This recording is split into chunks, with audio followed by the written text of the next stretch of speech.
Hi, it's me again with Corel tips and tricks. I've always made a leaf pattern or a leaf with two ellipses, and I just did a video the other day about this. And even if you stretched it out and narrow it down, you can, yeah, you can get that shape.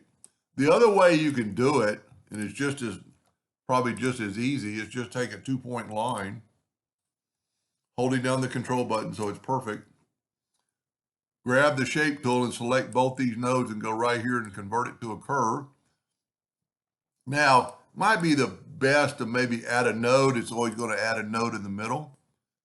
But you see what it does? It does that.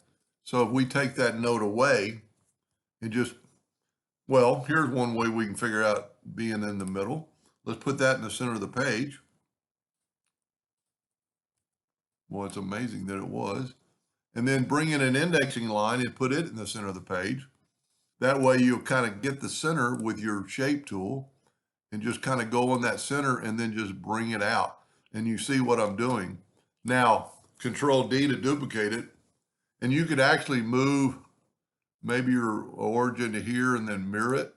Well, so that's the opposite of what we should have done. I should have done this origin and mirror it, and it's going to make that shape. Now, you don't have to do that. I don't like to go up and change my object origin.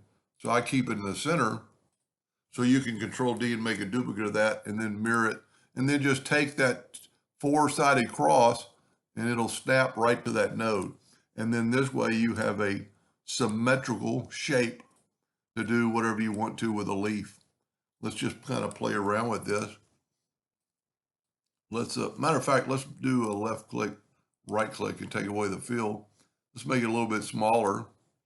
Let's move it to the center or close to the center. That doesn't really matter. Control D and make a duplicate. Double click on your rotation and move this rotation in the center. And then you just kind of manually move it. You got to be something divisible by 360. So we're going to make this 60. That way they're not touching, and then just Control D. Well, Corel does that all the time.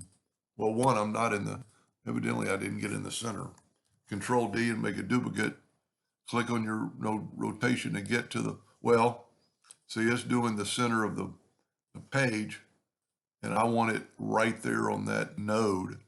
And then we know it's 60 degrees, and then Control D, 120 degrees, Control D, Control D, Control D. And then that way you have a total different looking flower than doing two ellipses. Anyway, I hope that helped a little bit. Thank you for watching.